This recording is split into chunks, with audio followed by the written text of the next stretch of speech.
আসসালামু আলাইকুম রহমতুল্লাহি ওবরাকাতু। প্রিয় নবম শ্রেণীর শিক্ষার্থীরা, 2 মিনিটস স্টাডিতে সকলকে স্বাগতম। আজকের ক্লাসে আলোচনা করব তোমাদের বাংলা বইয়ের 60 এবং 61 পৃষ্ঠায় 3.4.1-এ যে ছকটি রয়েছে এই ছকটি নিয়ে। এখানে বেশ কিছু নমুনা বাক্য দেওয়া আছে। এই বাক্যগুলো উপাত্ত নাকি তথ্য সেগুলো খুঁজে বের করতে হবে, অর্থাৎ ডান দিকের কলামে সেটাই লিখতে হবে যে এই বাক্যগুলো কোনটা তথ্য এবং কোনটা উপাত্ত। চলো প্রথমে দেখে নেই ছকের উপরে কি বলেছে। 3.4.1-এ বলেছে বিশ্লেষণমূলক রচনার উপকরণ। বিশ্লেষণমূলক রচনায় কখনো উপাত্ত বিশ্লেষণ করা হয়, কখনো তথ্য বিশ্লেষণ করা হয়। কোনো কোনো বিশ্লেষণমূলক রচনায় একই সঙ্গে উপাত্ত ও তথ্য বিশ্লেষণ করা হয়।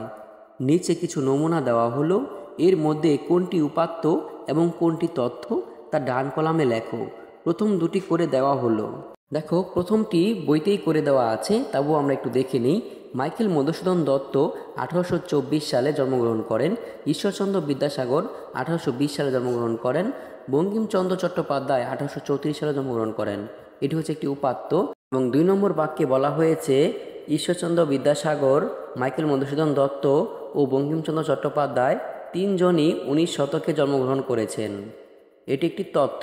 প্রিয় শিক্ষার্থীরা, তাহলে চলো বাকি উত্তরগুলো দেখে নেই, কোনগুলো তথ্য আর কোনগুলো উপাত্ত।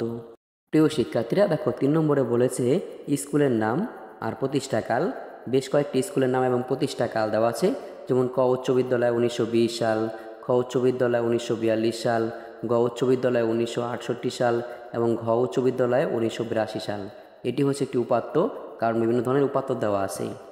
এবং 4 নম্বরে বলেছে এই এলাকায় 4টি বিদ্যালয়ের মধ্যে ক উচ্চ বিদ্যালয় সবচেয়ে প্রাচীন।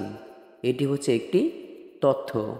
5 নম্বরে বলা হয়েছে সুন্দরবনের বাঘের সংখ্যা দিন দিন কমে যাচ্ছে। এটি একটি তথ্য। 6 নম্বরে বলা হয়েছে একটি গ্রামে 1430 জন যুবক, 240 জন বৃদ্ধ এবং 550 জন শিশু। এটি একটি উপাত্ত। 7 নম্বরে বলা হয়েছে 5 জন শিক্ষার্থীর ওজন 45, 55, 49, 61 ও 52 কেজি। এটিও একটি উপাত্ত। এবং সর্বশেষ 8 নম্বরে বলা হয়েছে হামিদের চেয়ে সুলাইমান বেশি জোরে হাঁটতে পারে। এটি একটি তথ্য। প্রিয় শিক্ষার্থীরা, আজকের ক্লাস এই পর্যন্তই। যদি তোমাদের ক্লাসটি ভালো লেগে থাকে তাহলে শেয়ার করে দিও।